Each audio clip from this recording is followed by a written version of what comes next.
Bismillahirrahmanirrahim. Assalamualaikum warahmatullahi taala wabarakatuh. Alhamdulillahirabbil alamin wa sallallahu ala sayyidina Muhammadin wa ala alihi wa sahbihi wasallam. Amma ba'du. Sonhoreg, ya, ini kata-kata yang sedang viral. Viralnya sudah lama, cuman sekarang ini dia lebih mantap lagi, lebih viral lagi karena sudah dinyatakan haram oleh Bahsul Masail Nahdlatul Ulama. Di antara yang membahas hukum sonhoreg, ya, itu orang-orang Jawa kan bilangnya sonhoreg, ya mereka yang lebih tahu ya. Kalau saya lebih enak bacanya sonhoreg. Jadi kalau misalkan nanti bolak-balik antara horeg sama horeg itu jangan protes ya. Nah, ini sudah tidak perlu saya tampilkan lagi gambarnya bagaimana, karena tahu semua lah ya, itu pernah lewat di beranda tuh sepertinya masing-masing. Ada sound system dibawa pakai truk begitu, itu berjalan dengan suara keras dan itu sampai membuat kaca-kaca bergetar, malah sebagian genteng itu sampai jatuh, sampai rubuh. Nah, tidak berhenti di situ saja, itu suka diiringi oleh iring-iringan penari dan lain sebagainya, tanpa saya itu katakanlah ya, merendahkan atau menghina profesi seseorang, profesinya apapun itu. Bukan dilihat dari segi syariat, tapi dilihat dari segi legalitasnya di Indonesia. Nah, perkara ini menjadi ramai karena banyak orang-orang yang tidak memahami agama itu tidak mengindahkan hukum ini, hukum haram ini. Jadi sebetulnya dari apa yang saya lihat, ini tidak memerlukan bahsul masail untuk menyatakan keharaman sonhoreg, apabila sonhoregnya ini nanti didefinisikan sebagaimana akan didefinisikan oleh Gus Muhib. Karena terlihat jelas itu sudah maklumun minad-dini bid-darurah, itu keharamannya. Wanita-wanita di situ membuka aurat, kemudian katanya sih ya, di Garut alhamdulillah belum ada tuh sonhoreg itu. Ada yang sambil minum-minum dan lain sebagainya. Dilihat dari segi minum-minum itu sendiri, dilihat dari segi ikhtilat itu sendiri, dan dilihat dari segi perempuan-perempuan yang terbuka auratnya, berjoget-joget di hadapan umum, yang mana tadinya itu di tempat tertutup, di diskotik begitu, atau misalkan di klub malam, itu dilihat dari segi itunya saja sudah haram. Nah, apalagi ini di lapangan terbuka disaksikan oleh kadang-kadang ratusan atau bahkan ribuan orang, ini jelas keharamannya begitu. Cuman ya untuk melabeli haram sonhoreg secara istilahi, ini memang diperlukan bahsul masail. Yang mana apabila perkaranya itu sudah sejelas itu, dia murokkab dari perkara-perkara yang memang sebagiannya itu tidak bermasalah, sebagiannya itu masalah. Yang bermasalahnya ini dalam pengertian secara hukum, dalam pengertian haram, tatkala dia itu sudah jelas keharamannya, kemudian tidak dianggap haram, orang yang tidak menganggap haram, yang tidak mengiktikodi, tidak meyakini itu haram, itu bisa keluar dari agama. Jadi sudah nampak jelas kerusakan orang-orang zaman sekarang, karena kerusakannya itu bukan hanya di dalam maksiat, tetapi sudah keluar dari agama.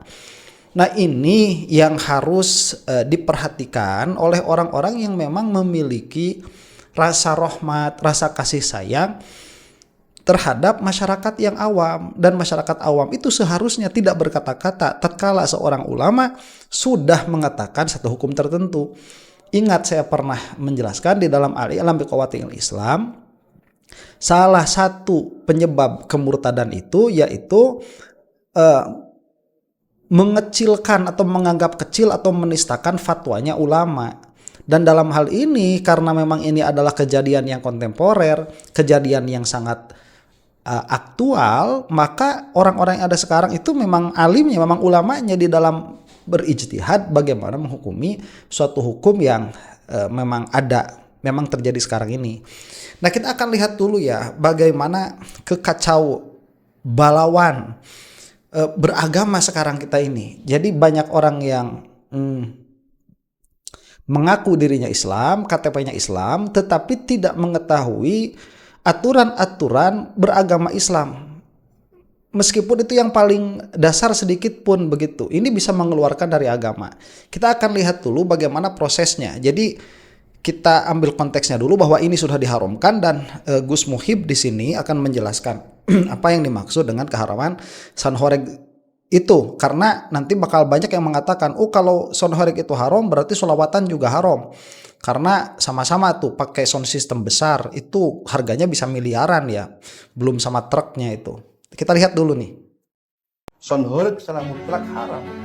Artinya soundhoreg itu maknanya adalah salon kegiatan salon di setel Banten mas, baru ono joget-jogeti seperti tontonan itu kaitan dengan mustolah istilah ya.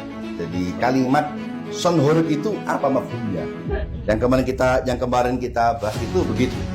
Jadi soundhoreg itu mafhumnya jadi adalah kegiatan di mana dalam kegiatan itu ada musik terkenceng sampai suaranya horeg. Di samping itu ada aktivitas anak-anak joget, ada dancer, itu adalah semua namanya soundhoreg. Tetapi kalau tidak ada aktivitas namanya sound system. Meskipun suaranya kencang, tetap disebut sound system. Iya, karena kan tidak ada kitanya. Tapi begini, ada tadi. Nah, kalau gitu bagaimana? Kalau kita bikin salawatan, ya, pakai soundhoreg. Duduk soundhoreg jadi gitu. Sudah bukan soundhoreg. Kenapa? Soundhoreg itu jadi itu. Ada aktivitas yang tadi joget-jogetan, dancernya itu namanya soundhoreg. Namanya tontonan soundhoreg. Misalnya begini, sampai bikin sholawatan, ngundang pakai soundhoreg yang besar itu. Ya, kemudian ada apa? Orang nonton soundhoreg enggak? Bukan nonton sholawatan, bukan nonton soundhoreg. Makanya artinya tidak ada tafsir apa-apa. Oke. Jadi ya, ini pentingnya tasawur, karena yang namanya hukum itu dia far'un an tasawwurihi. Yang dimaksud dengan hukum itu begini, apapun itu ya, mengisbatkan sesuatu kepada sesuatu yang lain. A itu adalah B, misalkan khomer itu haram, nah khomer itu A, haram itu B, itu sudah hukum. Bagaimana kita itu mau menghukumi sesuatu apabila kita tidak tahu definisi dari apa yang kita hukumi? Bagaimana kita mau mengiktikodi atau meyakini bahwa khomer itu haram kalau kita tidak tahu apa itu haram dan kita tidak tahu apa itu khomer? Nah, di dalam Bahsul Masail yang dilaksanakan oleh Gus Muhib ini, beliau itu orang alim ya, betul alimnya. Jadi bukan orang yang suka berlaku kontroversi. Jadi kalau Anda mau melihat alim yang memang betul-betul hanya fokus ke dalam ilmu, salah satunya beliau ini. Itu perkataannya insya Allah pasti selalu objektif itu. Nah, jadi kalau mengatakan soundhoreg itu haram, jadi haram itu kan jelas ya, dia mamnu. Jadi dia ada tolabul kafi anil fi'li, dia dicegah begitu dengan tolaban jaziman, dengan tolab yang sangat keras, dalam pengertian ini ada larangan yang sangat keras dari Allah Subhanahu wa taala. Itu yang dilihat oleh peserta Bahsul Masail ya, yang mana diwakili di sini oleh Gus Muhib, atau kita katakan oleh Gus Muhib lah, dan nanti oleh MUI juga. Nah, karena orang-orang awam itu tidak memahami ya, soundhoreg kok haram begitu. Kalau soundhoreg itu haram, lah kok yang sholawatan juga pakai soundhoreg? Nah, makanya didefinisikan yang namanya soundhoreg yang dimaksud dengan haram di sini adalah perkumpulan yang tadi saya bahas itu, yaitu ada orang-orang berkumpul di sana, ada dancernya, kemudian ada soundnya, kemudian ada musiknya, ditonton oleh banyak orang, ikhtilat di situ laki-laki perempuan, malah suka ada minuman keras di situ. Itulah yang kemudian dilabeli dengan soundhoreg, itulah yang kemudian dihukumi haram. Nah, kalau misalkan kamu orang awam masih belum paham, ya kan tetap yang namanya sholawatan juga pakai soundhoreg. Kalau kamu masih belum paham, begini cara berpikirnya, yang namanya hukum itu nanti kepada makna, bukan kepada nama. Jadi ya udah, kita nggak usah pakai nama soundhoreg nih. Tatkala misalkan ya berkumpulnya seseorang yang mana di situ ada perempuan-perempuan yang tidak menutupi auratnya, bukan tidak hanya menutupi aurat, itu membuka auratnya, kemudian di situ melaksanakan joget-joget yang mana itu juga mempertontonkan auratnya dengan sengaja di hadapan khalayak umum, di depan laki-laki dan perempuan di tempat terbuka, itu mau ada sound systemnya mau enggak begitu, itu itulah yang dihukumi dengan haram. Silahkan kamu kasih nama apa itu, silahkan. Mau dikasih nama sound horeg, mau dikasih nama disco, mau dikasih nama pentas, mau dikasih nama apapun, itulah yang haram begitu. Makanya tadi saya bilang untuk membahas bahwa ini haram sebetulnya sudah tidak perlu bahsul masail, karena ini bukan perkara yang pelik sebetulnya begitu. Cuman sebagai istilah ini memang memerlukan bahsul masail, dan ini dijelaskan dengan sangat baik oleh beliau. Orang yang tidak paham bukan karena beliau tidak menjelaskan dengan baik, orang yang tidak paham memang sudah terlalu bodoh saja untuk memahami apa-apa yang ingin beliau sampaikan begitu. Dan lucunya saya punya beberapa video, kita akan melihat beberapa video ya. Lucunya ada juga orang-orang yang mana dia itu berpenampilan seperti kiai, cuma dari penampilannya pasti nyeleneh lah ini ya, pakai belangkon, kemudian pakai shawl, kayak apa ya, kayak kejawen dari penampilannya, dan dari perkataannya menunjukkan bahwa yang bersangkutan yang akan kita lihat ini bukan alim ulama, yang mana dia itu mengatakan, oh kok masa haram begitu ya, ini tidak ada segi-segi keharumannya. Ini yang saya maksud nih. Nah, coba kita lihat ya. Enek sing mengharamkan duk. Halo, son horeg karom, ora oleh ngomong itu. Ya Allah, aku yang ngurus dodo aku. Ya Allah, masa sih segitunya? Halo, menggawe senengnya wong ya dalane oke kok. Gini apa betul? Sebentar, ini kayak ngomongnya kayak Yai Marzuki ya. Halo, kok ngelus dodo? Aduh. Gawe seneng wong iki dalane oke. Lha saiki wong susah karo wong seneng delok son horeg akeh sing susah apa seneng? Nggih napa mboten? Yo ngono nek fatwa haram nduk. Nek tak kabari. Kuwi sing ngaramne dudu wong NU kok itu. Halo. Sing mengharamkan dudu wong Nahdlatul. Ayo coba kita berhenti dulu di sini ya. Ini kok orang yang mengharamkan ini, kelompok yang mengharamkan ini, kelompok bahsul masail yang mana tadi saya katakan ini diwakilkan oleh Gus Muhib tadi, itu orang-orang alim. Orang ini belum tentu bisa baca kitab, belum tentu ya. Saya nggak tahu, cuman kalau dari penampilannya meragukan begitu. Dan dari perkataannya pun itu sangat bukan meragukan, kalau dari perkataannya itu menunjukkan orang yang bersangkutan ini dia tidak pernah membahas atau tidak pernah mempelajari usul fikih. Itu sudah bisa dipastikan. Kenapa?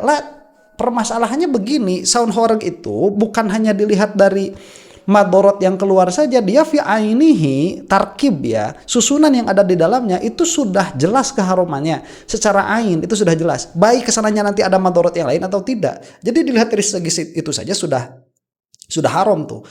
Kemudian yang bersangkutan ini nggak tahu siapa orangnya ya, yang bersangkutan ini mengatakan bahwa sound horeg itu kenapa dikatakan haram? Yang mengatakan sound horeg itu haram bukan dari orang NU, karena orang yang mendengarkan sound horeg itu lebih banyak yang senangnya daripada yang nggak senangnya.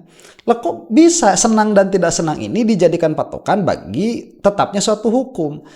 Ini adalah pola pikir yang jungkir balik dilihat dari segi usulnya para ulama ini. Ini jungkir balik, tidak bisa dikatakan seperti itu. Lah kalau seperti itu nanti tidak akan ada yang haram. Tatkala perkara itu ada yang senang, ada yang suka, atau misalkan kita melihatnya mayoritas begitu ya, mayoritas dari suatu perbuatan ini, mayoritas yang menyukai, maka itu tidak menjadikan sesuatu itu haram. Itu adalah kegilaan. Kira-kira kaya ngono kuwi. Jadi mohon maaf lah. Yo wis awake dhewe ae lah. Gawe seneng ati ki angel, ngene apa mboten? Lah nek senengmu delok tayupan ya wis budal. Senengmu ngrungokno beron ya wis nang budal. Ngono sih. Senenganmu ngolor kabel wis nang budal. Senenganmu hai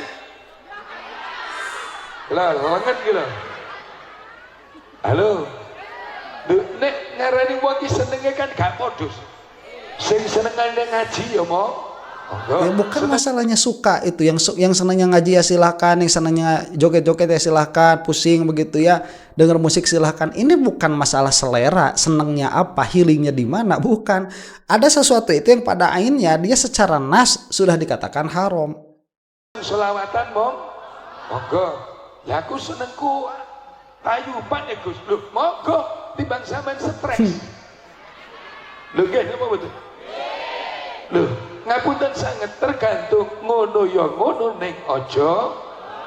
Semua itu kan ada batasannya. Wong seneng ya ana batas. Sebentar itu ruwaibidah itu ya seperti ini. Orang ngomong aja didengerin sama mustami'nya seolah-olah bener aja begitu. Ya apa enggak? Iya. Ya nggak usah diperpanjang lah kalau omongan kayak gini. Orang yang sedikit saja punya ilmu sudah bisa melihat ya. Terlepas dari nanti kalau misalkan hukum musiknya kan, kalau NU tidak melihat itu sebagai suatu yang haram mutlakon begitu ya, tidak melihat secara mendasar musik itu haram, nanti tergantung apa yang diikutkan terhadap musik itu terlepas dari hal itu. Jadi kalau misalkan tadi mengatakan mau dangdutan ya silahkan, ya dangdutan dalam pengertian apa itu harus ditasawurkan dulu. Kalau dangdutan itu dalam pengertian mendengarkan musik dangdut, itu Nahdlatul Ulama tidak akan mengharamkan. Beda dengan Wahabi, kalau Wahabi itu semua jenis musik kan haram ya, jadi harusnya ringtone HP juga haram tuh buat mereka itu, buat si Wahabois itu. Jadi ini orang seperti ini tidak bisa melihat perkara secara jernih. Tergantung awake dhewe. Anu banyak merugikan, gendengnya pecah, kocok-kocok pecah. Alah, Mbah, panitia lo tanggung jawab. Nggih napa mboten? Panitia wis tanggung jawab, semua rumah sing enek kocone ditempeli. Solasi. Sing gendengnya bocor, kok gendengnya bocor.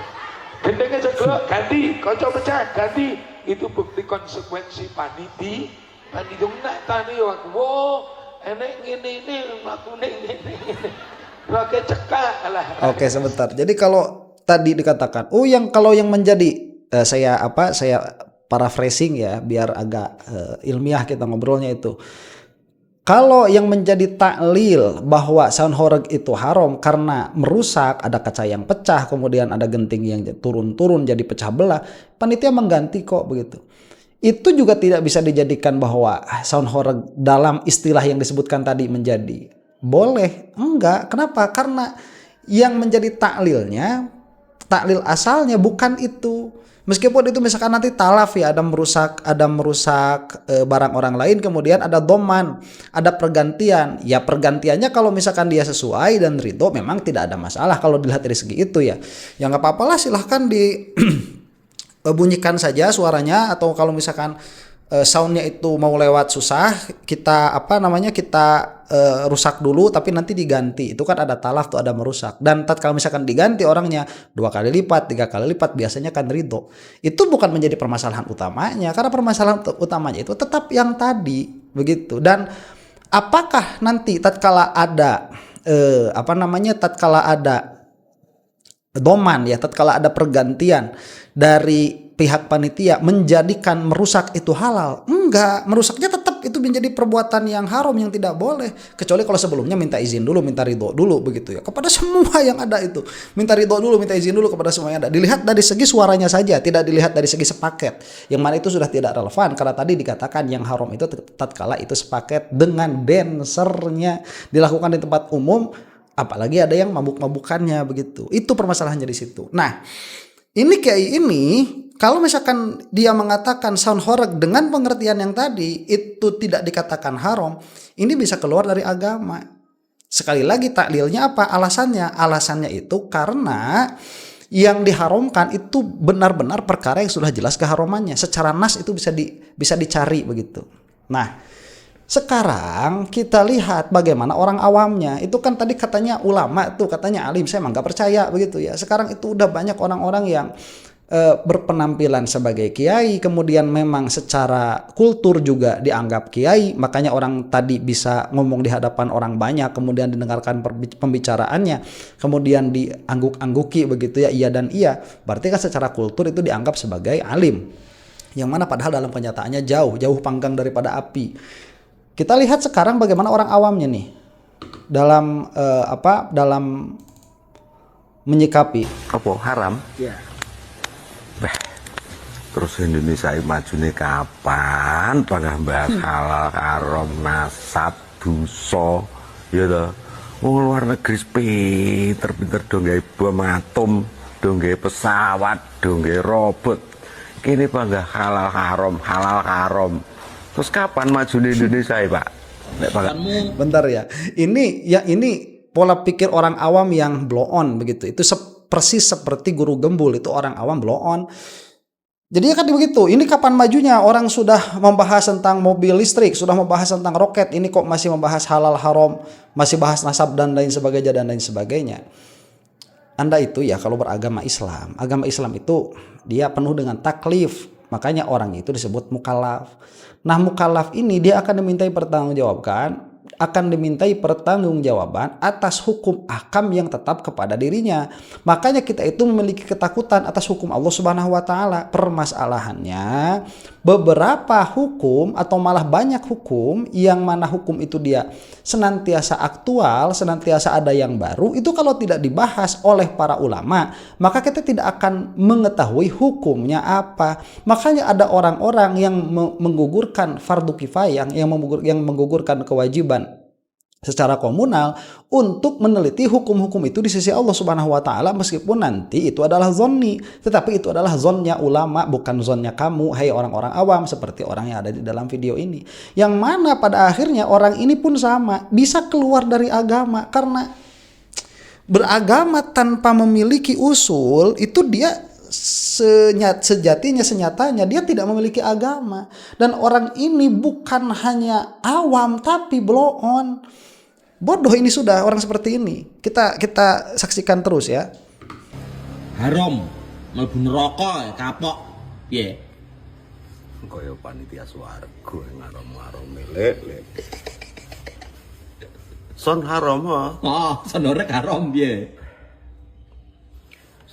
Son horek haram iki kaya wis tau mati ngarom-ngaromne. Wis tau mati ngaromno ora apa-apa. Jadi dosa itu lek wis bar mati. Sebentar tuh, kalau mau bego jangan kebangetan ya. Untuk mengetahui hukum haram itu tidak perlu wafat, nggak perlu mati. Justru itu telat. Kalau misalkan kita mati baru ketahuan itu haram, itu telat. Akhirnya kena siksanya, kena azabnya kalau tidak diampuni oleh Allah Subhanahu wa taala selama itu bukan musyrik. Nah, kalau seperti ini nanti bukan hanya bukan hanya berdosa, tapi dia sudah keluar dari agama begitu. Enggak seperti itu. Hukum itu dia tidak harus mati dulu untuk kita mengetahui ya, untuk mengetahui benarnya di sisi Allah, betul. Yang zonni itu pun bukan yang qat'i, tapi untuk melihat, mengira-ngirakan dan menyangkakan adanya hukum dengan sangkaan para ulama, dengan sangkaan yang kuat, itu cukup melihat dengan beberapa masalah. Misalkan kita melihat ada Al-Quran, meskipun tidak nas dia itu dalam pengertian, meskipun tidak menyebutkan secara nas, secara langsung, ada hadis di situ, kita bisa memakai ijma, nanti kita bisa memakai kias dan lain sebagainya daripada asal hukum kita begitu. Nah, orang seperti ini harus belajar dari pelajaran SMP lagi kalau mau paham tentang agama. Lah kamu itu sehari-hari jauh dari agama, tatkala ada ulama mengatakan A B C D malah di apa ya? Kalau kata orang Sunda itu ditembal ya, malah di counter seperti ini. Wes angel iki. Aduh, awakmu sing awam ngomel. gak percaya mbek Quran. Ya wis. Berarti kan gak percaya pengiran. Kowe kan mesti ngomong ulama itu koyo ngerti-ngerti ya sok. Ini ada Gus Kausar ya. Koyo tau mati ae. Emang harus gitu ya. Orang Allah awam. Subhanahu wa taala, Allah Azza wa Jalla sendawu. Kowe ngati-ngati ambek dosa. Kowe aja sampai pisan-pisan mikir sing lakoni kowe berarti sing kena azab mek kowe tok. Ora, kabeh kena. Ora kena kowe haram. Kapan Indonesia maju nek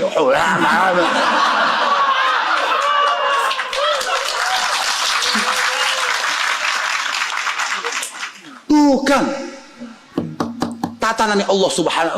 Nyapo gak ngentaikan Nabi langsung sing duwe aturan Ulama hanya menyampaikan apa yang menjadi aturan-aturan syariat dari Allah Subhanahu wa taala yang disampaikan lewat Rasulullah, kemudian diterima oleh para sahabat, diterima oleh para tabi'in, atba'i tabi'in ila akhirih sampai kita hari ini. Awake dhewe wis dosane akeh, gandol sarung kiai cukup. Wis kita ini pelaku dosa nyata, real, al-muznib, al-mustaqim. Winginane sing rame-rame masalah haram, aku belum tak pilih. Oke, kita selesaikan di sini. Insya Allah nanti tentang pidatonya Gus Kausar ini akan kita bahas menyendiri ya. Nah, ada hal yang menarik dulu di sini. Ini hal yang sangat jarang sekali dilakukan oleh ulama-ulama Nahdlatul Ulama. Apa itu? Ngebully orang yang salah. Itu jarang sekali dilakukan. Dan dalam hal ini itu dilakukan oleh Gus Kausar dan saya sangat mengapresiasi hal itu. Karena sekarang itu sudah waktunya ya. Ruwaibidah orang yang sangat tidak memahami agama, sama sekali tidak memahami agama, berbicara tentang agama ini adalah masalah besar. Yang mana kalau misalkan itu itu kan orang awam begitu. Tidak ada tahdzir ya kepada mereka, itu akan lebih menjadi-jadi. Jadi sekarang memang harus ditahdzir. Waktunya seperti itu. Bayangkan kalau misalkan orang seperti yang tadi ya, itu diomongin sama semua ulama tuh, diomongin sama semua alim, itu nggak bakalan ada nggak bakalan ada celah dan akan sangat jelas bahwa dia itu salah. Orang kayak Guru Gembul itu perlu semua alim ulama itu mengatakan bahwa dia itu loh orang yang bodoh, orang yang tidak memahami agama sama sekali. Itu harus ditekankan dan harus diulang-ulang terus-menerus.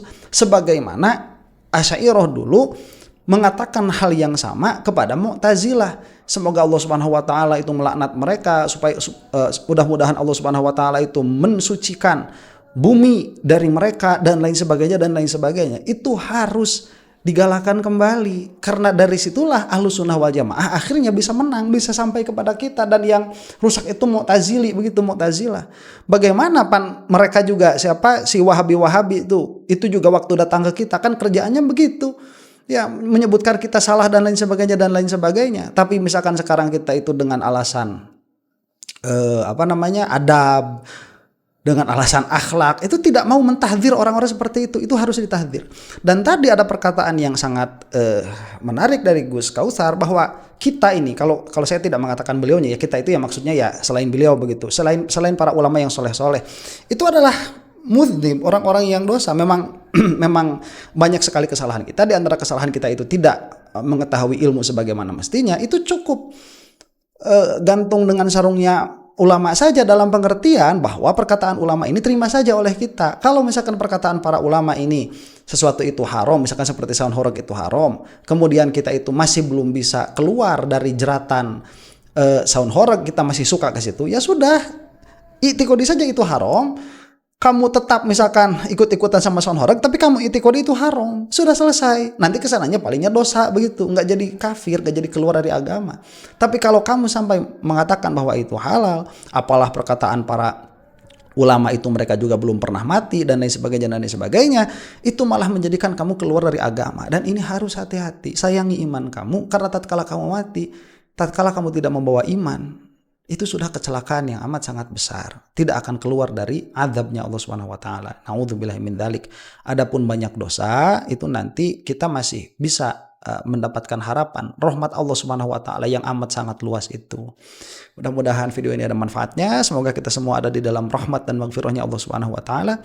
Wallahu taala alam bissawab. Assalamualaikum warahmatullahi taala wabarakatuh.